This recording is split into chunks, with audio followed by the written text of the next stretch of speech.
Hello friends, শুভ দুপুরবেলা। আজকে লাঞ্চের থালি সাজিয়ে নিচ্ছি। গরম গরম ভাত, কুমড়ো ভাজা, সঙ্গে রাখলাম মাছ ভাজা, আর রাখলাম একটা মুসুর ডালের বড়া ভাজা, আর নিয়ে নিয়েছি বেশ কিছুটা কপি পাতার ভর্তা,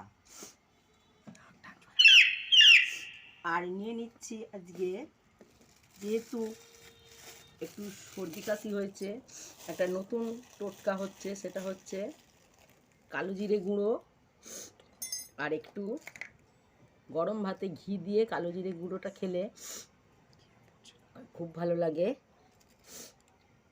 আর আজকে খুব সামান্য রান্নাই করেছি, মাছের তরকারি, ওলকপি, আলু আর মাছ দিয়ে একটা সুন্দর তরকারি করেছি, এই যে, আর একটু ঝোল দিয়ে দিই।